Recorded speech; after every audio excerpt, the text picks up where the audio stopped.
and welcome back to another episode of The Book Stop. I'm your host Jen, and I'm very excited to talk about today's episode. But before we begin, there will be spoilers as we talk about major events that unfold within the story. In addition, each episode will have a list of trigger warnings in the description. Be sure to follow the podcast on Instagram at The Book Stop Podcast, and show your support on Patreon for early access to episodes and other additional content. And welcome back to a new season of the Bookstop Podcast. I am your host, Jen, and today we have the one and only Kim. Hello! I look like a pirate, but you can't see, so you're just gonna have to imagine it. You know what? I'll get a little screenshot, give it a big smile, and I'll put it on the Patreon. Yeah, go for it. Patreon only gets to see this. If you're not subscribed to the Patreon, then you don't get to see it, and that's really sad. That is a shame. You should get on the Patreon. Welcome. Season 4, we are starting the new year as tradition. Episode 72, let's go. Damn, dude. Can you believe we're this far? That you're this far into this? No joke, it feels like I just started it, but also it feels like I've been doing it for so long. Yeah, there's something about ever since 2020, time consistently feels like that, where it feels like we are here, but we're not here. Absolutely. Like simultaneously. Yeah, it's weird. But what book did you bring for us to talk about today, and why did you bring this book? So I wanted to shake things up because historically you and I have done a trilogy series that it was a really good fantasy series. As we were like, hey, it's our tradition to do the first episode of the year. I was like, okay, well, let's change it up. We did fantasy.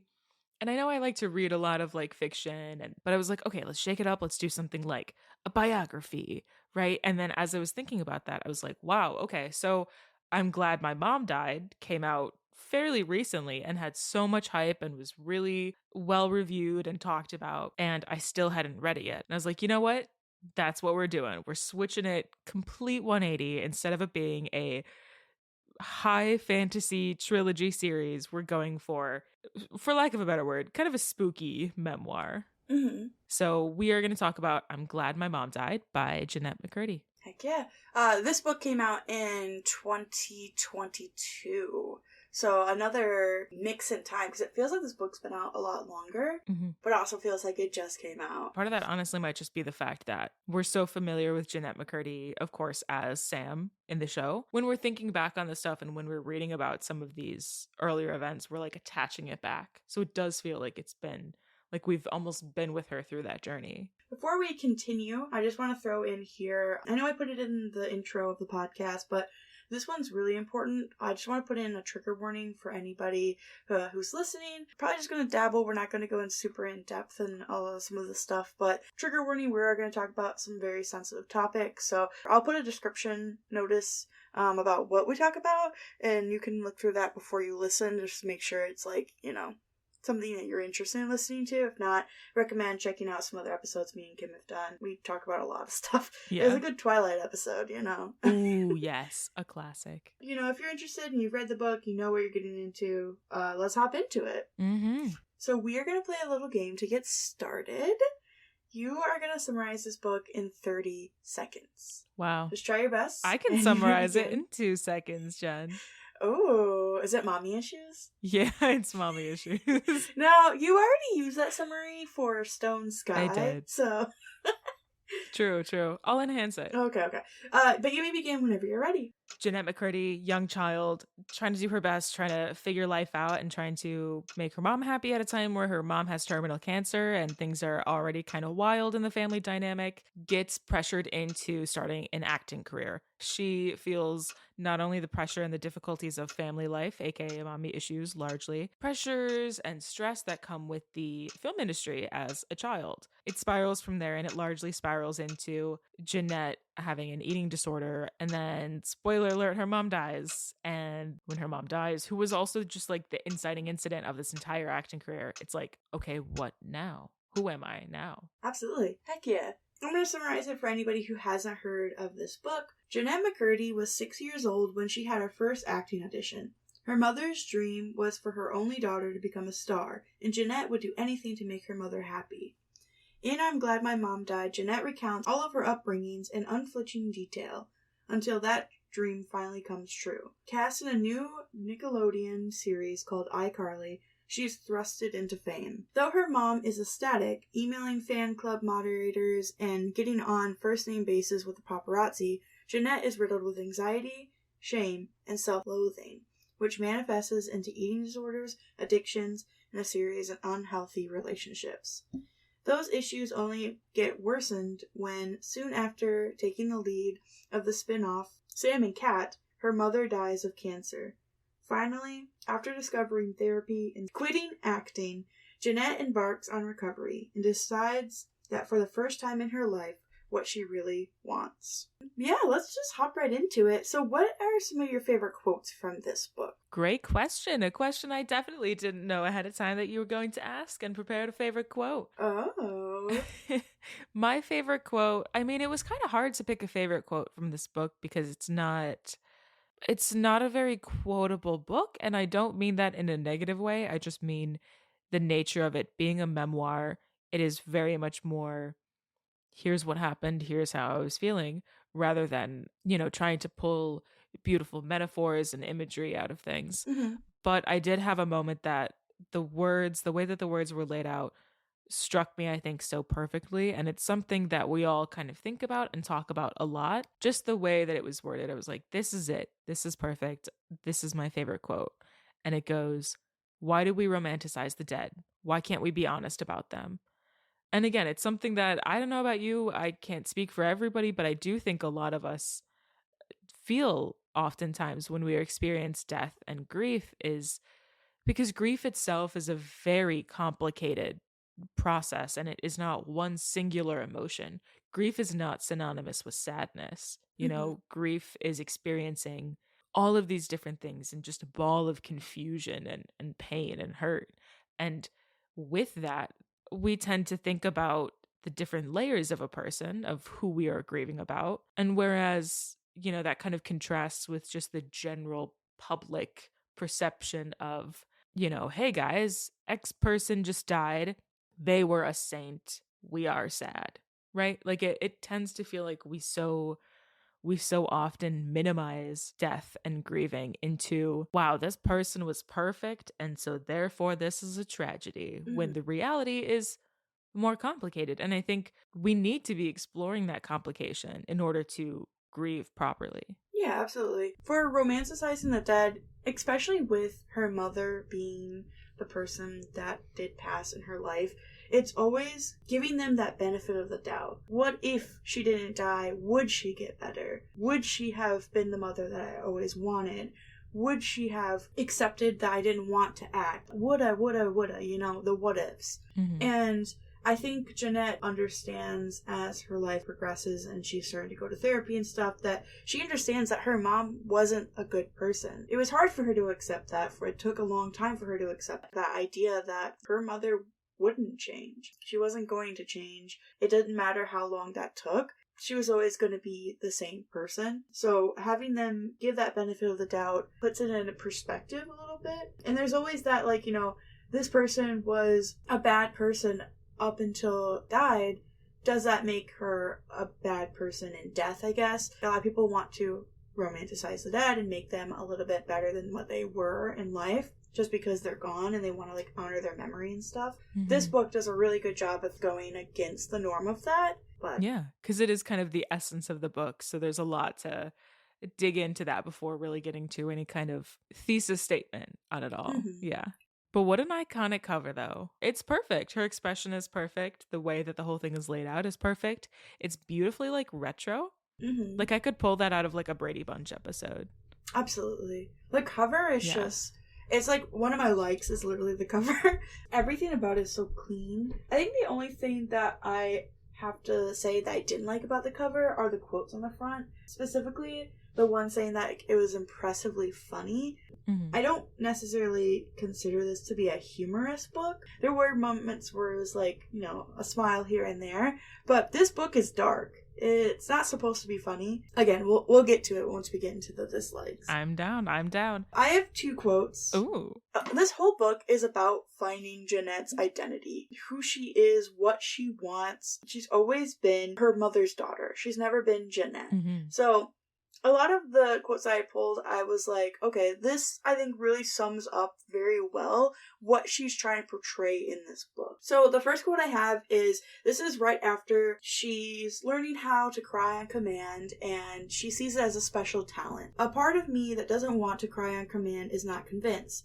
That part of me screams, I'm not Emily, that I'm Jennette, and that I, Jennette, deserves to be listened to. What I want and what I need deserves to be listened to. That was, I think, one of the most impactful moments of the book, in my opinion. Oh, absolutely. And especially because she's so young at this point. What I perceive it to be is like, she didn't feel this in the moment, but she feels this now, that she's an adult, has gone and sorted out, at least beginning to sort out these emotions inside of her, and now is looking back at these traumatic experiences and seeing like, I was wronged here. Mm-hmm. My experiences that I've had shaped who I am today, but they shouldn't have shaped me in such a way. I should have had more of a say in it. So I really like that quote. Again, it's that search of identity, which is such a major theme in this whole book. Yes. My other quote that I have is, the middle school years are years to stumble, fall, and tuck under the rug as soon as you're done with them, because you've already outgrown them by the time you're 15.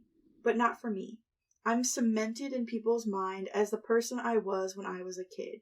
A person I feel like I've outgrown. The world won't let me outgrow it. The world won't let me be anyone else. The world only wants me to be Sam Puckett. Yeah. And this can be said for really any child actor. Literally pick one and you have an identity assigned to them because that's who they are. Like Zac Efron, he will forever be Troy Bolton for us.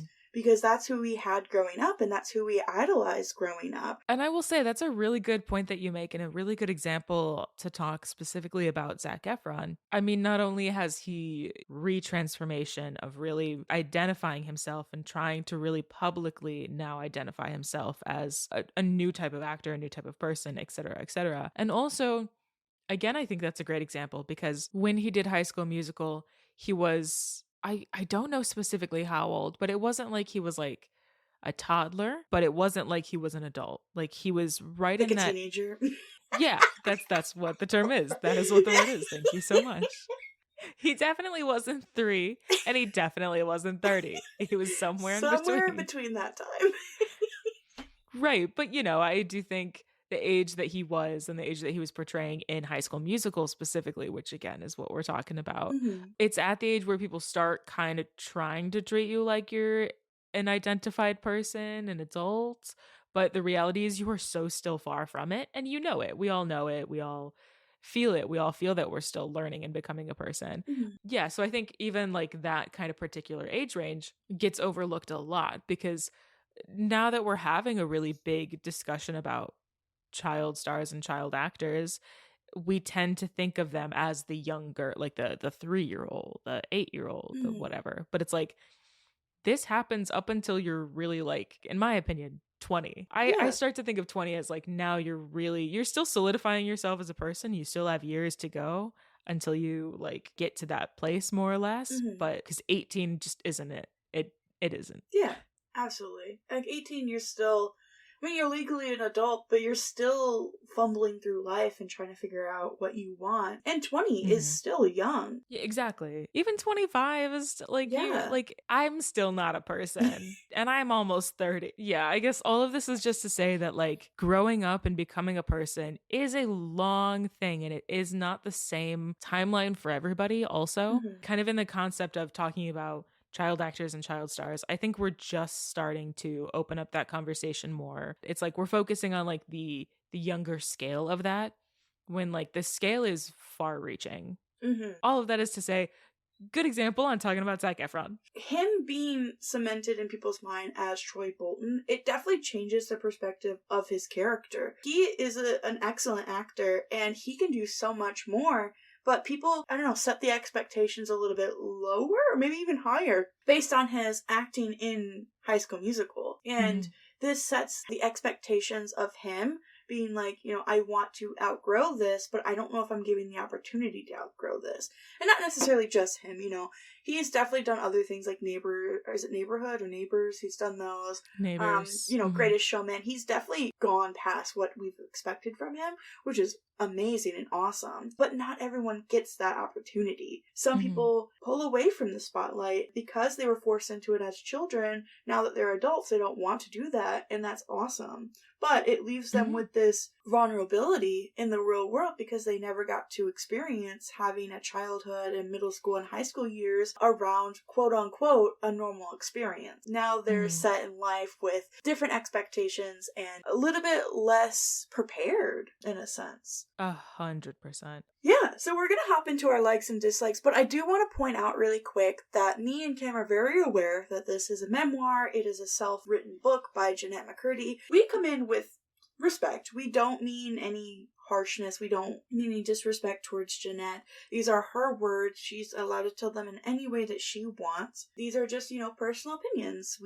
What we liked, what we didn't like about the book. It's, again, no hate. I love how this is coming out. Like, if you're listening to this, you're probably like, oh no, what is she gonna say next? I hated this like, book. Love Jennette McCurdy. Respect her as an, like, when you like start off something nice, when you're like, hey friend, I love you, I think, and then you get into the like, but dot, dot, dot. Dot, dot, dot. I feel like this is prefacing like a really heavy like, but dot, dot, dot. Well, that's the thing is like, but I was reading the reviews on this, and trust me, I have a whole segment about reviews because they made me so mad. Yeah. The reviews that I read were just so, the only word I can think of is ridiculous. Because the way that they were approaching this book, it's like they didn't either, one, read it, or two, didn't understand the purpose of this book. A lot of people were saying that she was like flaunting the fact that this happened. Now that she wrote a book, she's like touring and is flaunting the tour of her book and all this kind of stuff. And I'm like, what? It doesn't make any sense. She's allowed to tell her story the way that she does. I don't know. I don't want to come across as like we're looking down on this book because of what she said in it and everything like that. I just want to be like, we're being respectful because it is her book and she's absolutely allowed to tell it in any way that she wants. Damn right. But yeah, what are some things that you liked about this book? A lot of things. Honestly, not to sound lame, but honestly, the whole thing. I really did like the book from start to finish. I also will say one kind of generalized thing that I liked is it did feel like it was very cinematically told in a way. Like I was seeing this as like a classic, probably 4:3 aspect ratio, shot on film, like Sofia Coppola directed, coming of age story. It even begins with like a cold open, which, if you're not familiar with the term, is kind of like a spoiler alert. It like begins sort of like with a spoiler of sorts, and then digs back into the story. And it did that. It started off being like, OMG guys, my mom is dead. What now? And then it was like, okay, boom, chapter 1 kind of thing. I mean, that definitely applies to the fact that she wanted to direct and that she wants to, be a director.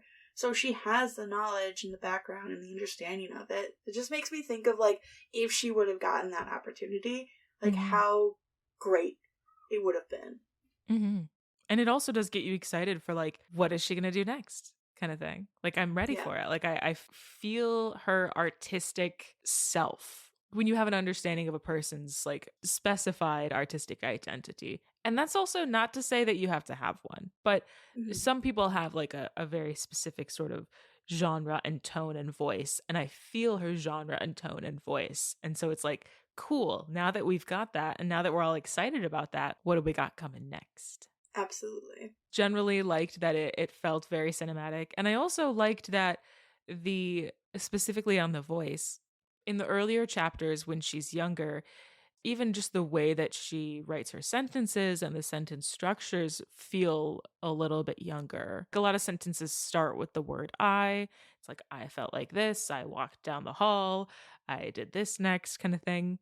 As she grows up throughout the book, the actual voice of how she's writing grows up too, which I liked. I definitely agree. I think there's just really good pacing in this book too. I didn't really ever feel myself slipping out of it. I didn't feel any kind of drag. It wasn't ever like too fast. I think there was a good progression of story as you see her grow from a child up to being nowadays. The writing was really well done. Was it like the best writing I've ever read in my life? No, but it was really well done, and I really enjoyed her writing. It's no Charlotte's Web. Oh, God. I was like, what's a book that everyone knows that I can make a stupid joke about? I really like, this is a off for me because I feel like I don't normally say this, but I did like how almost every chapter started with a quote or a dialogue. Mhm. Throws you right into the conversation of what's happening. You immediately have to kind of fill in the gaps almost, which was kind of interesting. Again, not every single chapter started that way, but most of them did. So I kind of like that. I just really liked how raw this story was, how honest it was. It wasn't a quote-unquote it gets better story. It's a you have to make it get better story. Like, you have to put the work into it. You have to try. It's not going to all work out if you don't actively try. In a way that, I have to interrupt you, because in a way that reflects the whole grieving process at large, because as all of us grow up, we all have to grieve the fact that things will not be done for us, things will not be given to us, things will not, that you have to consistently work. You know, it sounds negative, but at the end of the day, the one person you can rely on is yourself to take care of yourself, kind of thing. But there's a grieving process that comes with that. There's a grieving process that comes with recognizing that, you know, this beautiful, like, everyone is safe and everyone I love is going to help me all the time, and et cetera, et cetera. Realizing as an adult that that's not true and what the reality is, grieving it, but then coming forward and recognizing that that's actually ultimately good. Like, it's a very strong and powerful place to be. No, I absolutely agree. Obviously, I just really like this book. I would suggest it as long as somebody is comfortable reading this book. That's like my main likes of it. Obviously the cover too, which we talked about. But what are some things that you didn't like about this book? Ooh, some things that I didn't like about this book. I think it could have been longer, honestly, which is a weird thing for me to say because I did love how this was a short, quick read. It took me a day kind of thing. But I do think it could have been longer. And I don't really have any super justification for that, but I just think that perhaps we could have dived deeper into certain moments that she saw as specifically important. It kind of felt like every chapter was pretty quick for the most part, which was good to get the story moving along to where you needed the general everything. But I do kind of wish that she would have chosen like more specific moments and been like, okay, this is a heavier chapter, or this is a couple of chapters. Definitely agree. I think there could have been more chapters in the end, even, of her progressing, getting better, seeing her progress of that. But again, it is very, very personal. But this book is very, very personal. So it's a fine line. But I think having more progression at the end of how her life is now, even though this book is almost 2 years old, just having that ending a little bit longer. And then I would have liked to see a little bit more of her brothers in it. I don't know if maybe she just didn't have a good relationship with them, but they were hardly ever in it. And her X amount of years of her life, she's got to have some interactions with her brother. So I would have just liked maybe a little bit more of that. And also, I'm sure that there's a factor of, and I don't know this for sure, so take this with a grain of salt, but I'm sure that there's a factor of, there was a point in time where her brothers learned that this book exists. Maybe it was before it was published. Maybe she went to them and was like, hey guys, by the way, just so you know, this is happening. Or maybe it was after. Who knows? We don't know the specifics of when that moment happened and where that relationship is now. But it could be a factor as to why she didn't want to dive so deeply into any of that relationship and wanted to keep it more on her and her mom kind of thing. Yeah. Because that's like what it is with a memoir. You know, when we have these notes on things we liked and didn't like, just like Jen said earlier, at the end of the day, it's like, at the end of the day, we loved this book. It was a great book. She did her damn thing, you know, like, good for her. I love it. Any critiques and stuff we have, it's like, it's a lot different than a fiction book, because in a fiction book you can be like, I just really wish she came back from the dead and there was a happy ending, and you know, or whatever. But it's like, that's not how life is, and there are so many complications as well to writing something that is real, because you also have to really deal with any consequences thereof, and that, you know, inflicts on the page. Yeah.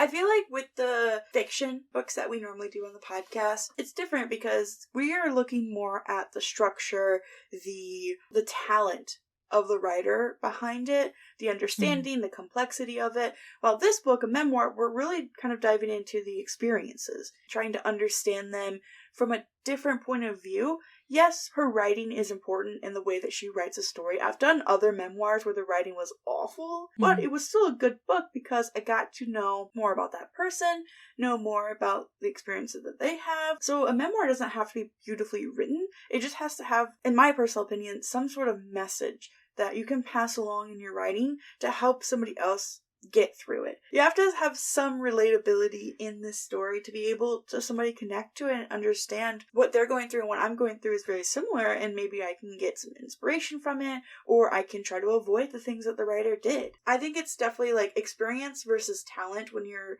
comparing books together with that are from different genres, especially the memoir compared to any other kind of fiction story. Exactly like you said, I would agree that there has to be some sort of enlightenment that the author themselves has experienced, that they're able to now be like, boom, now that I've got this enlightenment, guys, let me share. And with this book, I absolutely see it. Definitely. Any more dislikes? You know what? I don't know if I would call this a dislike, but I'm going to say it because words are coming out of my mouth. It's too late now. Okay.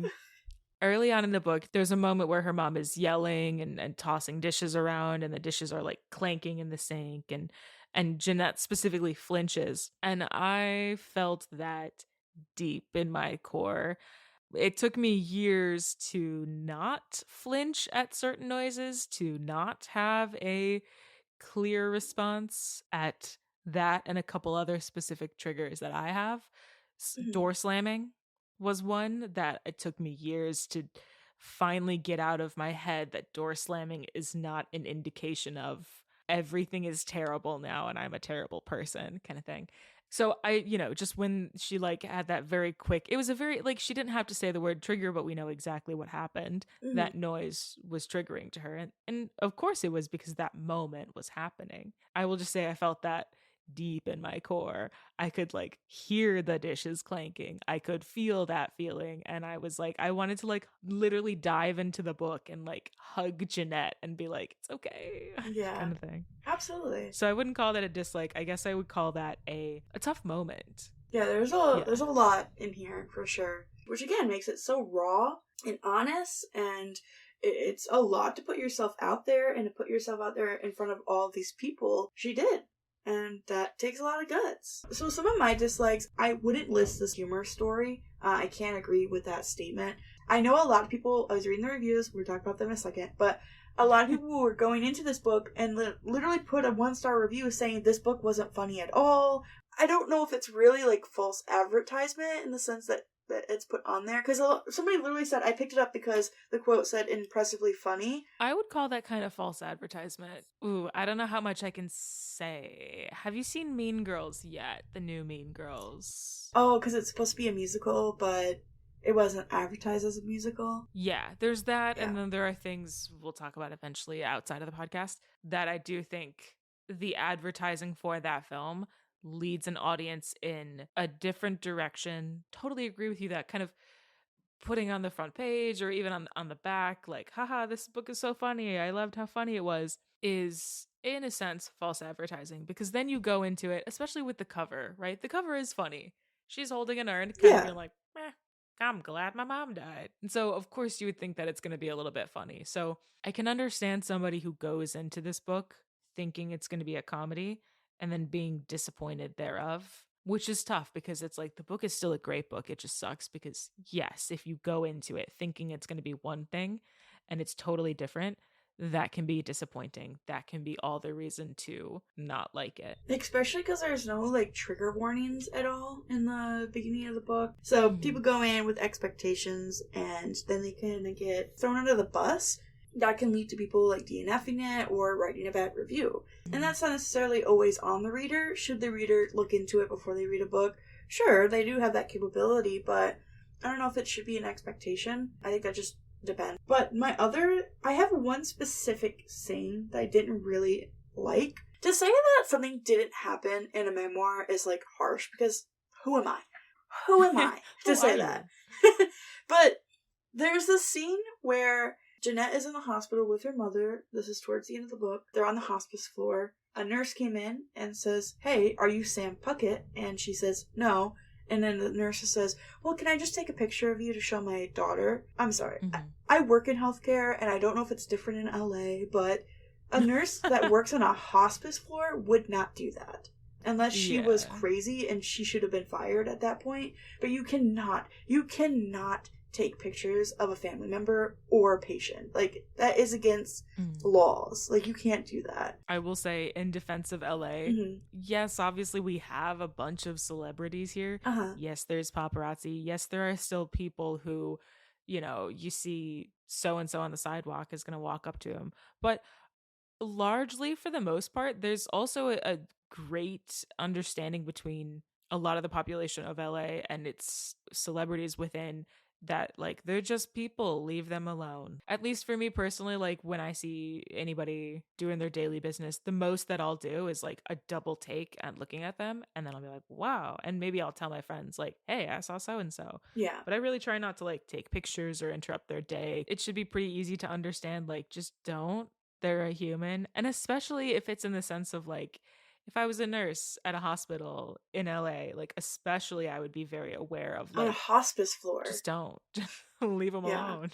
So that scene kind of got me. I'm like, I don't know how much of this is true, or if it is true, like, is it exaggerated in any way, or is this nurse just really need to be fired? I don't know what the degree is of that, but I just really didn't like that scene.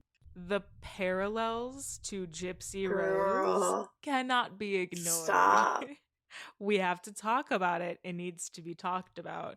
Because, of course, yes, different situations, different people. Very different. Very different outcomes. I mean, obviously. If you're not familiar with the story of Gypsy Rose Blanchard, the super quick gist of it is she was raised by a mother who has Munchausen by proxy, which means that she was raising Gypsy Rose, her daughter, to believe that she had all of these different illnesses. You know, she was like in a wheelchair when she didn't need to be. It was incredibly, like, just physically and mentally abusive, putting all of this on her, and there was tons of medication, etc., etc. And so as Gypsy Rose grows up, she starts kind of just slowly but surely noticing, like, yeah, actually a lot of this isn't true. I've been lied to. What else have I been being lied to? Also, like, as you're forming a personality, a personhood for yourself, and also discovering that, like, everything you've kind of been told in your life is a lie. It was very volatile. It was a very tough, hard thing to go through. Quote unquote ending to that story, unfortunately, was she had befriended this guy online, and as they kind of like grew together, she like asked him to kill her mom, and he killed her mom, and they like ran away and were caught. She spent years in jail. She has recently come out of jail. There's a lot of discourse all around it, good, bad, and otherwise, that I think is important. We should obviously always be recognizing that murder is wrong and that killing her mom was wrong. Obviously, that should never have happened. She recognizes that herself too, which is important, because otherwise we couldn't really even have any of this conversation right now. But she recognizes that too. But also part of the story is understanding all of that abuse and that being trapped and everything. But specifically, okay, so I'm done with my little summary on the Gypsy Rose thing. So specifically, what I want to relate to that story is, of course, like, this emotional enmeshment that the mother and daughter of both of these situations have, and how that sort of like imposes a set identity on the child. Specifically, what I want to talk about is there's this imposed childness. Even as Jennette McCurdy grows up and, you know, more and more, she denotes certain moments where she's like, I am this age and my mom is still treating me like this age. Like, I am this age and like I would no longer wear butterfly clips in my hair, but she's putting butterfly clips in my hair. I'm 16 and she's changing me and, you know, physically like changing my, and showering me and that kind of thing. And that's the only kind of parallel specifically right now that I want to make with her and the Gypsy Rose thing. In the same way, Gypsy Rose was also very like forced to act more childlike, forced to wear things more childlike for longer, even though she was growing up and growing out of that. I mean, it's tough. There's no specific, like, at what age, do you stop wearing butterfly clips in your hair? But I think it comes back to the older you grow up, the more you deserve to have your personhood because you are growing that personhood. And you should be able to have the space to say, I don't want to wear butterfly clips in my hair, or I don't want somebody to be changing me. I can change myself. You should have that agency. And what was taken from both of these daughters was that agency to grow up. Trapped was a good word, what you used. Trapped definitely describes it very well. And for the Gypsy Rose, you guys can check out, they have The Act on Hulu, I believe. And then I believe there's a documentary, Gypsy Rose Now, with her kind of retelling what happened. Mm-hmm. It's a different circumstance than both of the parents were they were mentally controlling, abusive. Yeah, there was something else going on, I think, behind the scenes as well. Whether they had some sort of mental illness or some sort of degree within their mentality that wanted them to control their daughters. And there was that manipulation. Mm-hmm. I don't know if it's 100% just their personality and who they were, or if there was something more, again, behind the scenes. Definitely similarities. Jennette obviously takes a very physical and mental turn, as Gypsy Rose takes a very physical and mental turns. Different degrees, but not saying that it's any less different. Oh, and on that note, while we're on this comparison, it needs to be very plainly said. Jennette McCurdy did not kill her mom, okay? That is, just so we are all 1,000% clear on that. That is not a thing, okay?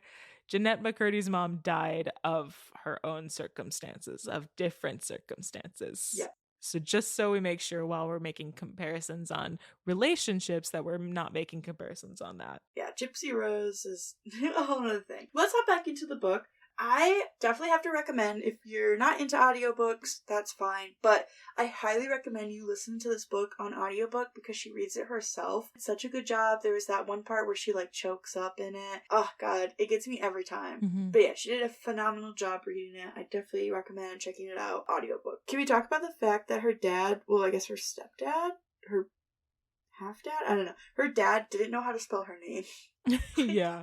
Love that. Crazy. Spelling is hard. Spelling is hard, but you should know how to spell your... I mean, I guess a little bit backstory. Jennette has a birth father she didn't really know about until later on in her life, but she had a father figure that was in her life her whole life. That's the father that didn't know how to spell her name, who's been with her since birth, or at least around birth. And that's just, it's crazy. She does spell her name differently. I'll give him that, but... Not that different. But know it. I have friends who their names are spelled differently than I would have expected. And it's the first time that I know that, the first time that somebody mentions oh, hey, it's actually spelled like this, you clock it in your mind and then you remember. It's not that hard. Yeah. Especially because it's formulated with 3 letters, just in different ways. Yeah. I would just love to poke super quickly on the fact that there's a moment early on where her mom calls Mad TV, quote, the more underground SNL. And I just think that's hilarious and true. And I needed to point it out because I love it. That was funny. I'm honestly shocked that her mom even watched either of those. She seemed like a Days of Our Lives kind of gal. Yeah, Days of Our Lives. It almost kind of might have been one of those things that she read in an article. Somebody else calling it the more underground SNL. And I was like, well, I'm just going to repeat that. I want to talk about Jennette McCurdy's special skill. When she was younger, she started acting pretty young, and she started acting in these almost commercials, and then she started getting her actual roles, and one of her special skills, quote unquote, is being able to cry on command. To be able to cry on command, she said that she used to revisit all the really bad ideas. She used to think of her mom dying of cancer, she used to think of her brothers getting murdered, all this stuff. And can you just imagine for a second how insane that is for a 6 to 9-year-old right in there to be thinking about this for a job they don't even want to do? It's crazy to me. Mm-hmm. And that's where my quote comes from earlier. She is supposed to be these characters and represent them in the way that the director wants her to represent them. And yet she has to sacrifice herself almost at this young age to be able to portray and make her mother happy. It's just sickening, but not in like a cute way. yeah, not like a cute way. I mean, that's like a very big red flag that a person has. I don't know, I guess emotional regulatory issues is probably the word that I want to use. But yeah, I mean, when you're like a child of that age, you're able to cry on command, trying to establish your identity as a human being, which is hard enough and takes long enough time, and especially as a woman. And then on top of it, to be portraying all these different characters in ways and balancing your mom's emotional state, which somehow continuously rests on your shoulders 24/7. Crying on command thing and the reaction thereof should be a huge red flag of like, this is not good. What's happening here is not good. Her mother is like a huge thing I want to talk about. And we're not going to go into like super detail of any of the abuse that she did. But there is something I did want to talk about was her preserving of childhood is the best way I can describe it. With her mother wanting, well, I don't know if I want to say wanting Jennette to stay young. It's more of Jennette's interpretation of her mother not wanting her to grow up. Mm-hmm. So Jennette, being a child, thinks, well, if I'll just keep my mom happy, I'll just never grow up. Mm-hmm. Getting older, her body developing, and how her mother almost shuts that down, and how that physically hurts her. That's when she starts doing her, what is it called? Calorie restriction? Yeah. I believe. Yeah.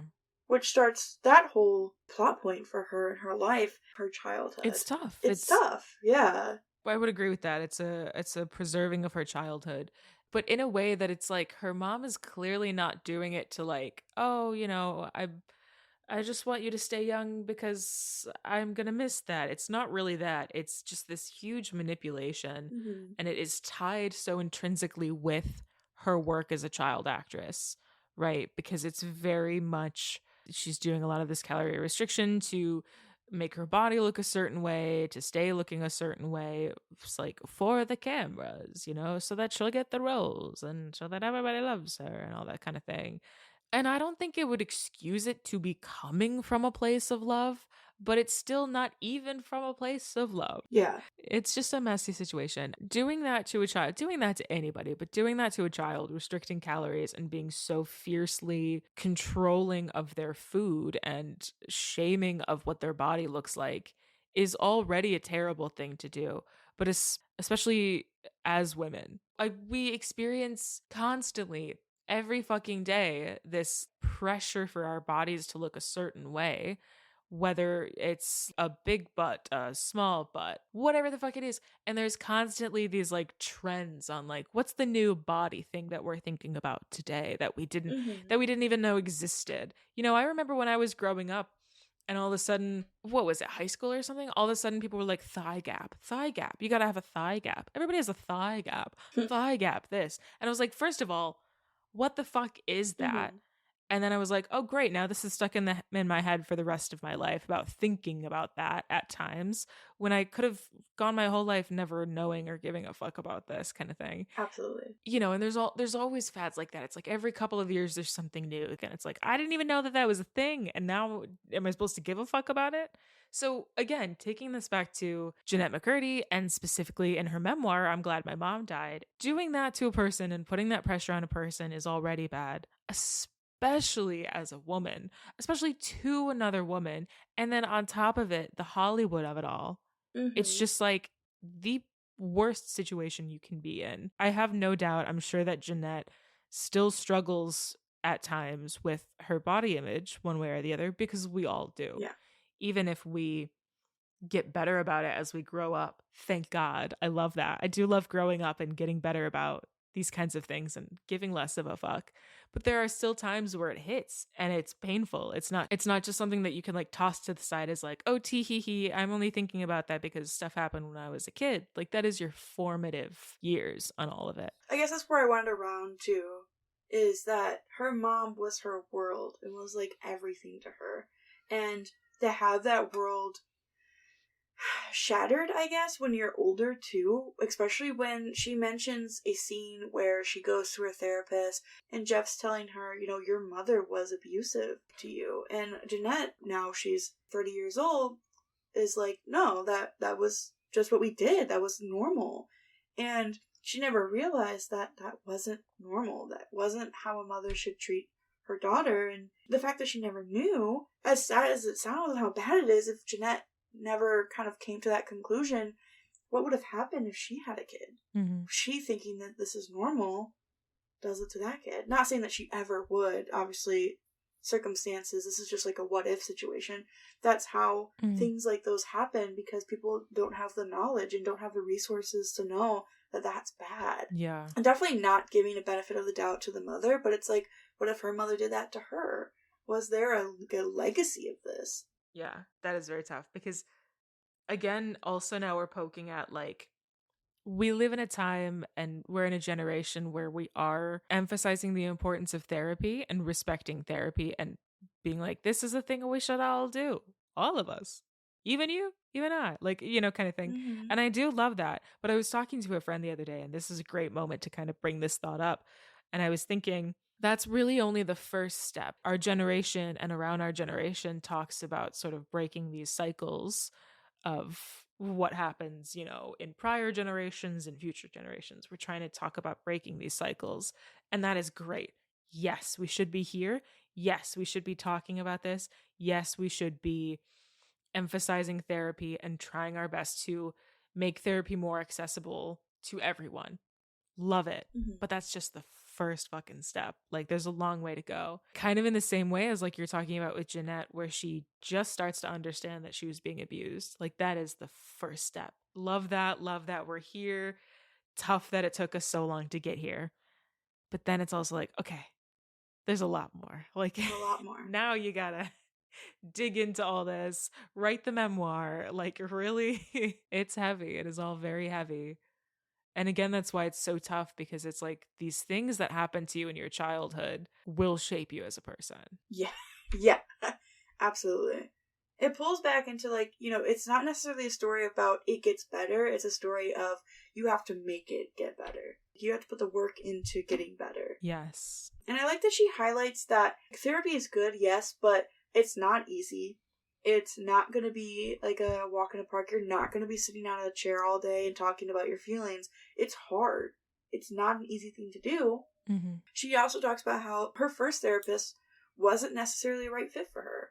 And it might take a trial and error until you find your Jeff, until you find somebody that works with you really well. It takes time. Mm-hmm. So, who would you say is your favorite character? That's tough. See, as I was thinking about this, it's very tough with a memoir to sort of choose a favorite character. I actually genuinely was inclined to say Jennette first for my favorite character, just because, I mean, it's the crux of everything. She's the crux of everything, because, of course, it's her memoir. But I don't want to say that, because I think she's less of a character and more of the narrator, just in the sense of trying to choose a favorite character. So honestly, I would say my favorite character then is Miranda.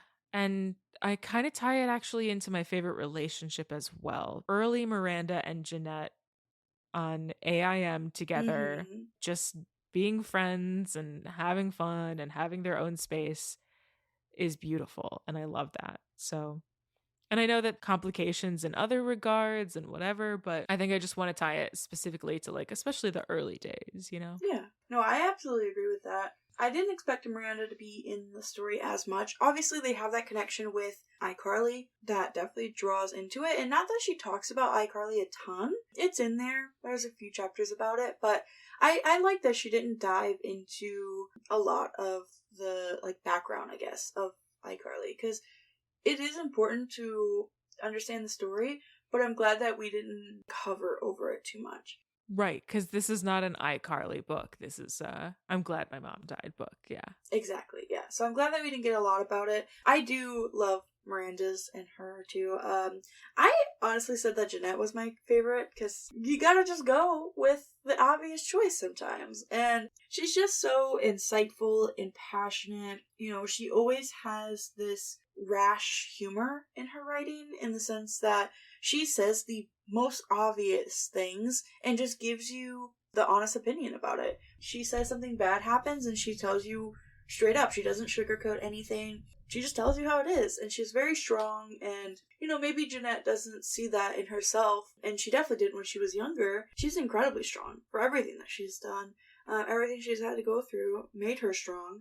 Like, she overcome these things because she could. It's very sad that all these things happened, but I'm glad that she's recovering from them, and that she's reaching to a point where she can be comfortable. High fives and hugs all around for Jennette McCurdy. So we're going to take a little second here to shout out the Patreon subscribers.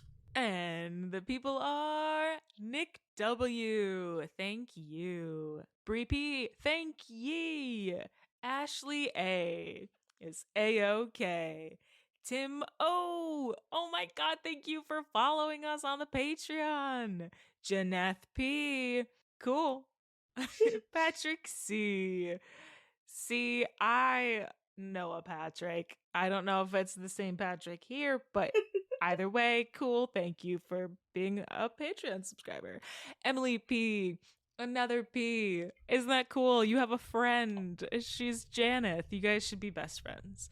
Jack J. That's probably, last name is probably Jingleheimer Schmidt. Mike T. Mike Tyson? Mike Tyson follows you on Patreon? That's pretty sick. Tracy H. H2O is the chemical compound for water. Make sure you're drinking water, Tracy. Hunter H. Same goes for you. Stephanie A. Stephanie A. Thank you. And last but not least, we have Lulu. I'm doing a little heart hand gesture with my hands. Thank you, Lulu. Thank you, Kim, for that lovely introduction. You are so welcome. I channel a little bit of like a Caesar Flickerman with that. You did. But no, seriously, thank you guys so much for subscribing and supporting the podcast. It means the absolute world to me. Like, I love doing this, and it's cool that a couple people are listening and supporting. That's awesome. I appreciate it, and thank you so much. I want to talk about the big old thing I've been mentioning, the reviews. Dude, yes. If you're thinking of being like, oh, I guess the podcast is out. No. This is the podcast right here. Yeah. Jen has a rant about these reviews. Let's hit it. Every time I do a podcast, I usually look at the reviews because I want to see what other people think. I want to get an idea of, do they kind of follow the same line as me, or do they kind of go the opposite? Because it's kind of cool to see everyone's different perspective and what they felt reading the book. But this book, dude, it made me so mad. There was so many 3 and under stars because people kept saying that they didn't like the story in the sense that they didn't understand it. Like, some people just don't get it. Mm-hmm.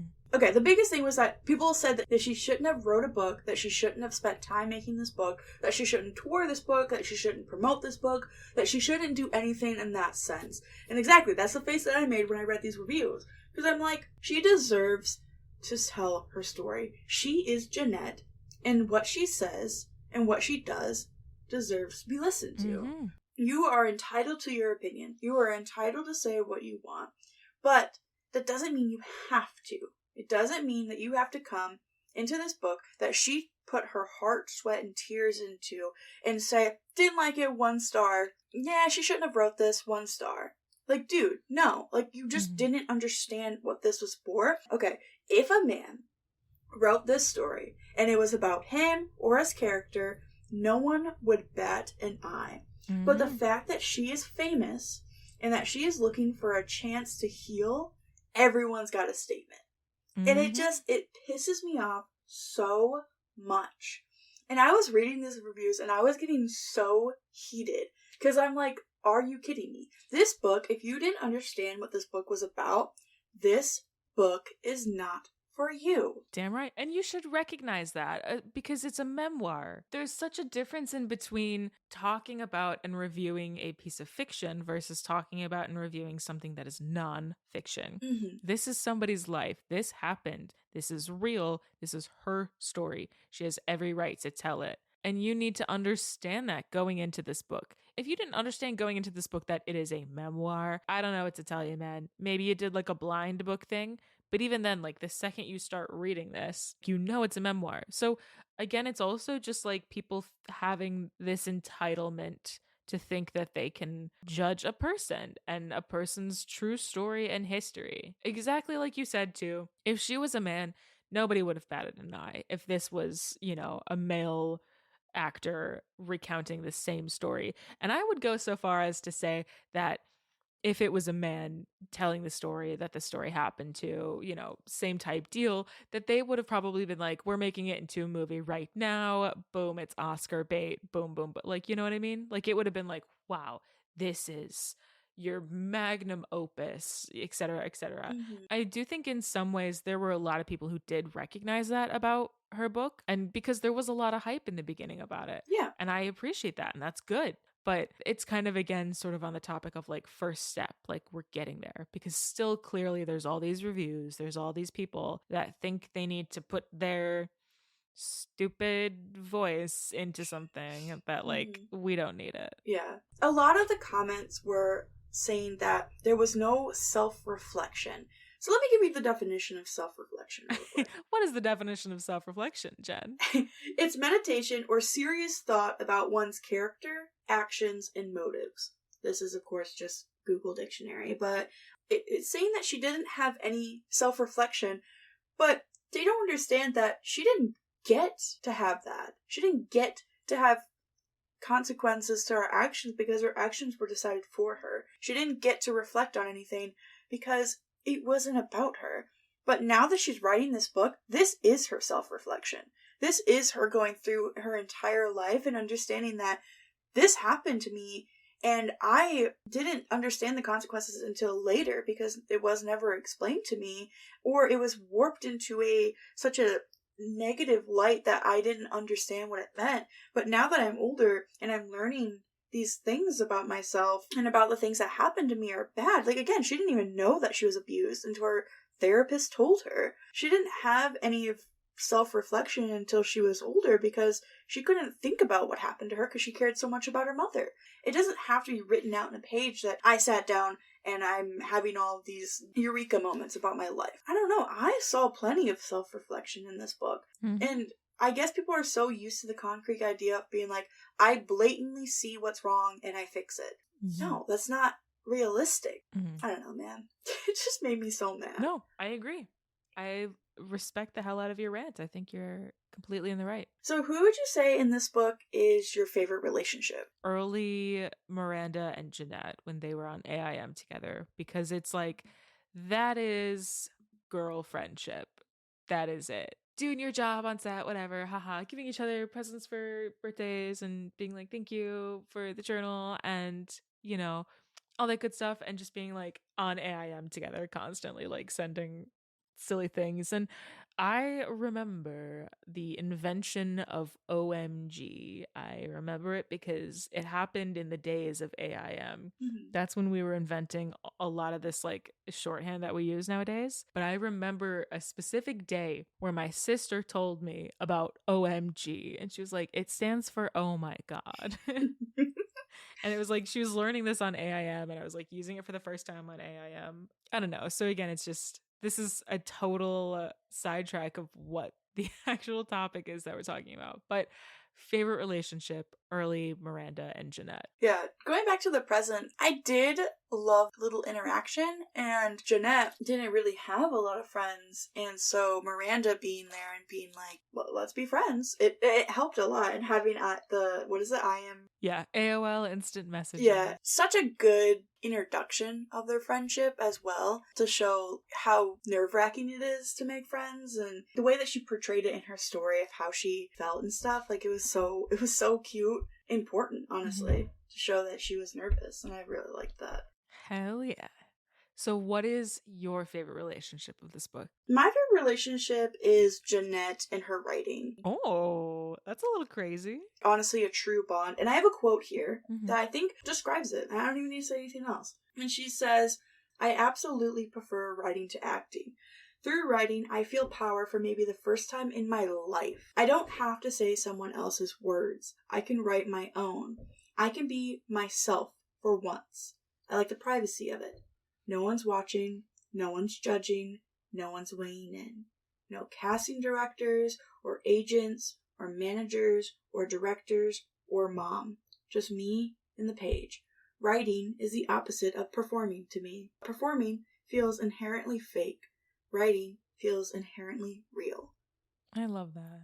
Ugh, chills. Mm-hmm. I connect with her in that sense because writing is so important to me. I know it's important to you as well. Having any kind of creative outlet is extremely important to anyone. And I will say until forever that I'm so sad that Jennette couldn't get the chance to direct, and I hope that she does in the future. Mm-hmm. And I would absolutely love to see Jennette write more stuff. Dabble in some fiction even, or something. I would love more writing from her. But writing is so important to her. In that line, I feel power for the first time in my life. It's just, it hits so hard. But yeah, I would say that's my favorite. Obviously, we don't get a lot of relationships in here, especially none that are good. Miranda and like maybe her friend Colton, is that his name? Or Cole? Mm-hmm. Are really the only any relationship with substance to it. All the other relationships, whether it be with her exes or her brothers or her parents, there's just not a lot. Her grandmother was awful to her. Her grandfather wasn't really in the picture much. Her therapists are there. The Rock is in there. I liked her relationship with The Rock, actually.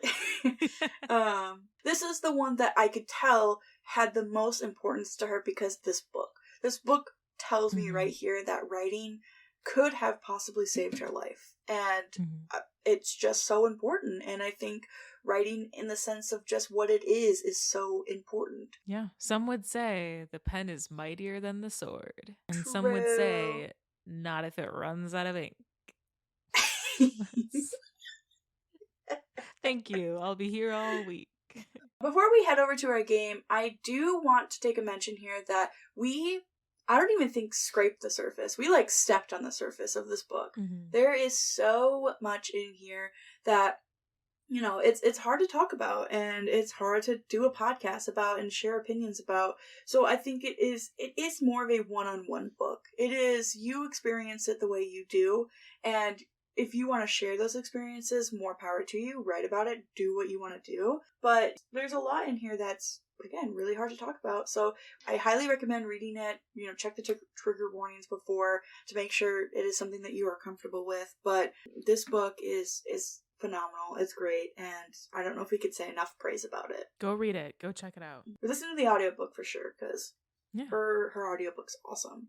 If you have Spotify Premium, you can there's like every audiobook under the sun that you can listen to on Spotify Premium. 10 out of 10 would recommend. Heck yeah. I you know what? I also recommend. Yeah.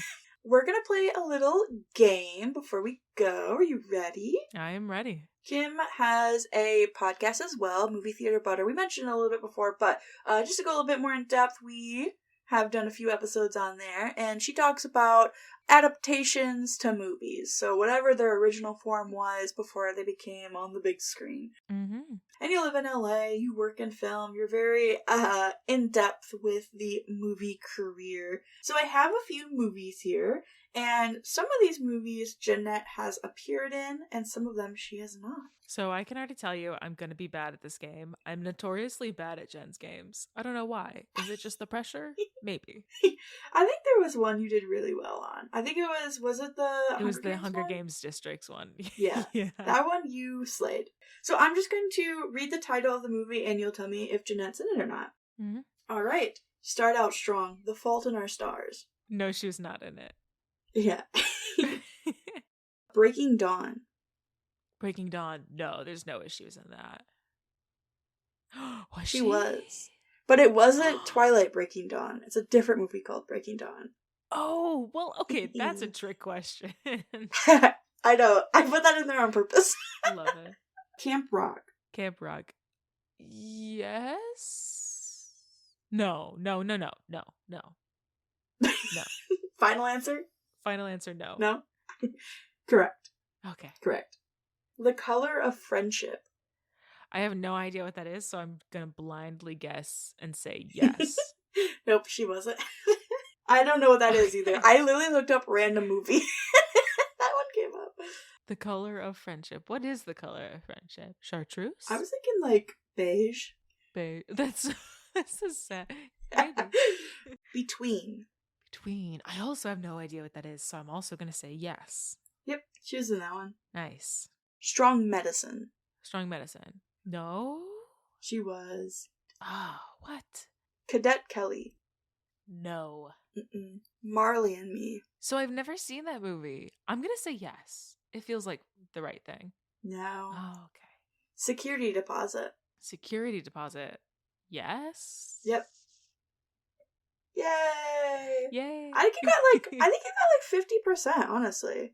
That's not bad. That's better than my worst math test. True. What would you say, again, this is strictly your opinion, if you were kind of writing this book, if you were editing this book, anything like that, what are some things that you would have done differently, would have changed, would have included? Almost nothing, but I think the only thing I would change is I would have emphasized and elongated some of the more important moments in her childhood. I definitely agree with that. Just like a little bit more detail on some major events within her life that kind of shaped some stuff. Mm-hmm. What about you? The only thing I said was more relationship with her brothers, especially because this book was actually dedicated to her brothers. If you're going to dedicate your whole book, I feel like there should have been a little bit more. So yeah, just having a little bit more relationship with her brothers. There was like maybe a couple of sentences of dialogue with them, but they weren't in it. So that could, again, have been like their choice. They could have been like, hey, don't write anything about us in there. Just put the general stuff and then like the scene where our mom dies. But other than that, don't include us. So that could have been what happened, but I would have really liked more relationship with them. And then again, that nurse scene, coming back to it, if we could just take that out. Again, I understand the importance of it, but it just felt a little unrealistic to me. Yeah, or have a scene where the nurse gets fired later on. You just see her like get kicked out of the building. Because that would have been funny. Alright, unfortunately, it is time for us to go. But before we do one last thing. We do the rating scale. Well, we do a little bit different here on the Book Stop. We make up our own thing. So I would give I'm Glad My Mom Died by Jennette McCurdy 4.5 Rugrat Pajamas out of 5. Aww. I loved Rugrats as a child. That was my show. So I felt a little connection to her with that. With a little, I hated Angelica though. I hated her so much. Oh yeah, we all did. You should. She's the worst. I think that was the point. I give a 4.5. Great book. I mean, listen to the podcast. Great storytelling, great pacing. There is not much I would change about it. I think she told the story exactly how she wanted to, and she got the opportunity, and that's what matters. I love it. My rating scale is going to be on 1/8 of a page, and I'm going to explain that for the listeners because I don't know how many people know. In the film industry, you count page counts by the 1/8. Which is weird, but it is what it is. So let's say, for instance, Tuesday we're shooting 6 4/8 pages kind of thing. We count pages by the 1/8. Random, but fun fact. So I am going to give this book 7/8 pages. All right. Because I really liked it. And, you know, there's really not a lot that I have that is any kind of critique. It was very well written. I enjoyed it. I got the message. It was emotional. It was important. Honestly, there's really no reason why I'm not even giving it 8 out of 8. I think maybe just because I'm trying to pretend that there's got to be something miraculously better. So I'm just going to say, you know what? Fuck it. 8 out of 8 of a page. Heck yeah. I love it. Well, thank you so much for coming on to the Book Stop for the 4th season premiere. Hell yeah. Literally anytime, and especially the first one of the year, as is tradition. I don't think we have another one scheduled for this year, unfortunately, because the Book Stop is going to be going down to 1 episode a month. This is the one and only podcast that Kim will be on this year, which is super sad, but maybe we'll throw in like a random episode on the Patreon, just like a backup, just to talk. Wait, yes, let's definitely do that. Let's do a secret episode for the Patreon people. Ooh, I love it. Let's do it. Yeah, hell yeah. All right. Well, thank you so much for coming on, and we'll see you next time. Absolutely. Thank you, Jen. Bye. Thank you for turning the pages with us today. If you've enjoyed this episode, show your support by leaving a review, sharing the episode, and following the podcast on Instagram at The Book Stop Podcast. Join us on Patreon for early access to episodes and other additional content. Thank you for listening, and I'm looking forward to the next one. Hope you are too.